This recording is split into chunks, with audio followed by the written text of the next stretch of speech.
horrible person and all the things he got away with and all these terrible negative things. And he would say, you know what, I'm going to be a model citizen. I'm going to show you, that I'm a great teammate. I'm a great player, blah, blah, blah. No. Then he goes on and you got to play by my rules. Yeah. And he goes on that ridiculous LeBron James. Oh, yeah. Interview too. I not an interview. It's just I lost a lot of respect for LeBron James. Like, they're making it into something that really I don't think has much to do with anything that's going on. So it took a different angle, and they're just they're rolling with it. It's like a different agenda or something. And I don't know what comedians you like as far as stand-up or whatever, but to me, the funniest thing anybody ever said in the last 20 years is when Antonio Brown said, yeah, I told him I was a little bit banged up, and Tomlin just said, you know what, go home. Don't worry about it. Really? Yeah. Really? That's what happened? That's another thing. It's like people are like, we know he's lying. Yeah. Well, even then, let's say he said that, like, he's probably just like being sarcastic or joking, and he probably took him literally. He's probably like, well, then go home then. Probably just telling him to like rest it or something, but not literally go home. Like, well, according to Tomlin, he did say he was hurt, and they said, okay, you're hurt, fine. Yeah, go home, but then you got to come in and get an MRI if you're still hurt. Yeah, you're not. And then he didn't show up for that, and he didn't apparently return anybody's calls or whatever. So, yeah, it's just he was really doing his best to sabotage anything. It was hard to even that LeBron James thing. It was just hard to even understand. Just where he was just so incoherent babbling. It was just insanity. It's crazy. I don't understand. I mean, my joke throughout all this is, most teams say, oh, you know what? Yeah, he's acting out. He's a bad citizen, but don't worry. When he's with us, he'll be just fine. Yeah. It's like, at the bar when you have the hot crazy chick that's like, don't worry, it'll work out with me. Yeah. But I can't understand why. And I've heard, I've heard through Peter King and other people say, his behavior is turning off people. And it seems like it.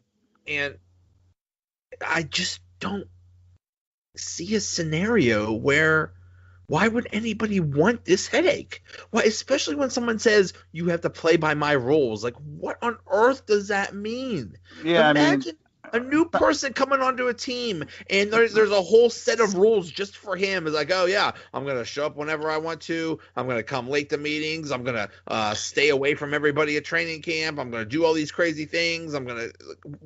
Why would we want this? What football teams are all about the team concept, and he's just throwing that away. It seems like he, I don't know. It seems like a lot of it was just babbling. I don't think I don't think it should be taken necessarily literally, but at the same time, you're like, hey, I hear that. I don't want to. That's not something you should be saying. I don't want that coming into our locker room and things like that. But I don't know. I mean, if it is just about the money and he gets paid, maybe he's okay. Or if he just does need like I don't even know if it's necessarily a change of scenery, but I think that's the thing. I think this is all a money grab. Yeah. And I think that's the main reason that like I heard Oakland is shying away, because that's another thing. Okay, yeah, you got to put up with him, play by my rules, whatever the heck that means. But the other thing is, he shows up, you trade for him, and now it's okay, let's talk, let's rip up this contract and do another contract so I could get some more money. Like, if that's what it is, they've done such a bad job of like letting out information. Like, they should be, I mean, they might be doing a worse job than I think Le'Veon Bell's agent did with his situation. Like, it's just so bad. Like, I thought, Rosenhaus is goofy, but like, how poorly do you let this kind of stuff go out when you're like, just be quiet. We'll deal with it when we get out. You know what I mean? Like, and then it's insane. And now you just could turn people off. And then, what if they don't get what they want and he's just in Pittsburgh? Then how's that going to work out? Like, it's just crazy. I think that's the thing. I think that's, it's like, well, I saw something first round or bust. Oh, okay. So you don't. I think at this point, the Steelers are saying, you know what? We'll take a second. We'll take a second and a fourth. We'll take a second and a fifth. We'll take 2/3. We'll take something. Get him out. Get him off of this team and have him be someone else's problem. And then he could go to that other team and say, hey, so let's talk contract. And the other team would be like, hey, so you have 3 years left on your current contract, so you better honor it or you're not going to be making any money. Yeah. I still think that there's a good. I mean, again, I don't know if Oakland is shying away, but I've always said because of that third pick, if they only had 2 picks, I would be questioning a lot more. They got a third pick, so they could potentially get a top tier wide receiver who's going to be productive for at least probably I'd say 4 years, maybe 5 or 6 if he stays healthy and in shape and stuff.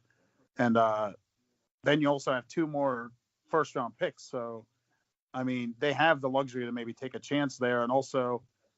They're moving to Vegas, and you want people to be in the seats and still go to the games, and he's a name that could do that. So there's like other factors than just the. It would be perfect, like, but and I could be wrong on this, but I think because of all this moving and this whole stadium situation and this whole thing, I don't think they have a lot of money.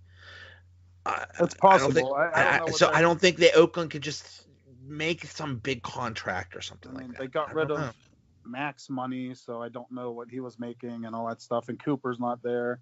I don't think they have a lot tied up under the cap, but I don't know offhand, because they don't have a lot of stars or anything. So they shouldn't. Right. They shouldn't have like a huge payroll. I believe right now they have a lot of room under the cap. So that could be beneficial for getting rid of them. Getting them there. Just send them there. I want this to be over tomorrow. I want to hear some good news. Like I said, even if a team comes in with a player on like a third or a fourth round pick, if it's a good player, I'm fine with that too. I loved apparently the Jets, and I guess they're not interested anymore. But I love the Jets. They were going to trade wide receiver Robbie Anderson and a pick. I think that would be perfect because then you have a replacement potentially. Exactly, because my fear is if you spend a first round draft pick on a wide receiver, the wide receiver is not going to be good this year. Possibly not, unless you luck out. But Juju was I think Juju was exception. Exactly. I think he was a big time exception. So, oh man, yeah, well, that's the whole thing with any of the teams too, with like taking Brown instead of maybe using that first round draft pick, because do those first round draft picks even pan out half the time? And right, all that. Right. I mean, there's risk. That's still a risk. This is a known thing. So, and I've always said it. Basically, if they end up getting Brown for one of those first round picks, then it's essentially like they traded Amari Cooper for Brown, and I still think that's a big win in the long run. So Cooper's doing good now, but he wasn't doing anything in Oakland, so getting rid of him for a first round pick was shockingly amazing in my opinion. Well, they're saying, that was always my thing is you got a first rounder for Amari Cooper. First of all, Amari Cooper is much younger. Second of all, he's not a darn head case. Yeah. Well, I mean, that's true. Now I but thought he wasn't doing anything, so it's not like they knew he would just turn into a star. He always had that potential. But that's the thing. He goes to Dallas and immediately becomes productive and good. Yeah. So who knows what was going on with him there. I heard Derek Carr say something like, we would welcome Antonio Brown with arms wide open or something like that, which reminded me of that Creed song. But, oh man, you gotta put, if he goes there, you gotta put like a picture of someone's gotta put that on to get like Ben Stonium to do that. Right. Put like his face and put like with arms wide open coming through, and you better have those arms wide open and so you can catch the furniture, bro. Yeah, you better watch out. Every hotel better start having their windows like locked and you can't open them. Yeah. Vegas style. Oh well, if he goes to Vegas, there you go. You can't do that in Vegas. So. To me, the only quarterback that would be best with Antonio Brown would be Aaron Rodgers. Well, that would be Everyone good, else, but I don't know about the off the field stuff because supposedly he's might be even worse than Ben with that kind of dramatic stuff from what I've I heard. heard he's very not likable. Yeah, I've um, heard that too. I mean, uh, again, I think that stuff can be overblown and stuff too. I still think the younger generation and newer guys coming up are kind of coddled too much, so they can't take any kind of criticism. But that's a whole nother right, discussion. But right, yeah. because him and Rogers are both a little older, a little more old school. Yeah, hopefully Aaron Rodgers doesn't have a radio show or something like that. But He does, I believe. I've heard that. I heard that the Eagles are a dark horse candidate Dark for all Horse. this. I heard that too. I saw they just cleared a ton of camp room too, I think. Was that them or maybe I'm thinking of someone else? That would be really interesting. That would be, yeah. I'm sure they have. I'm assuming they have their first round pick, which actually their first round pick would be pretty good. Because I mean they did make the playoffs, so they would be, yeah, I guess not too far off from in the 20s, I guess low 20s probably. They are the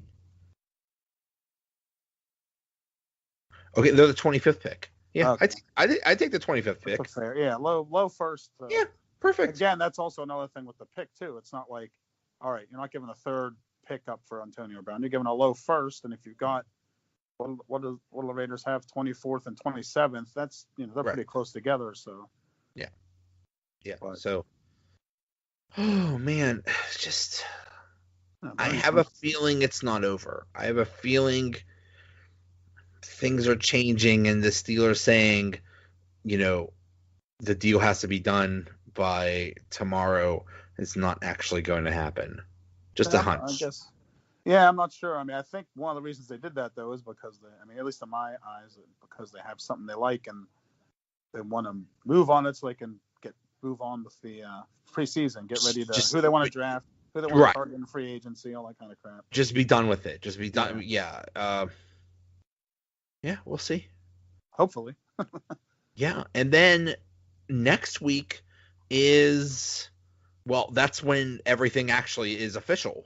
Oh yeah. Because I mean, they could just announce. You could just announce whatever you want now, but I mean, it's I believe the 13th is when everything is official. So, 13th, yeah. And I believe that's when free agency starts too. So, I wonder if the signing, although I think with the cap, I think they could play around with things and get some more space, but yeah, I mean they I don't know what I saw the deals they got, not sure how much is upfront signing bonus, so it might not hit the cap as much for Pouncey and Foster, and I'm thinking they said they might even announce Ben tomorrow or something. He's right. They still have to think, and that's going to be really interesting. Not for the contract, but for he has a press conference when he has a someone's gonna say something. I'm sure. Everybody's gonna say something. Hopefully he's gonna be like, I don't want to. I'm here to talk about finishing my career as a Steeler or not. Right. All that crap. I mean, unless it's after he's gone, then you can say if it's after he's gone. He's. He's shown a lot of restraint. Oh, he hasn't said where he's at. He's MIA. That's good. Yeah, he's basically, I mean, it has to be hard when so many people are saying so many ridiculous things about you, and you just, I just, he might want to call I'm surprised he didn't want to call his buddy Ron Cook and say, I need to talk. Yeah, right. I want my radio show right now. Yeah, let's do an off-season special event.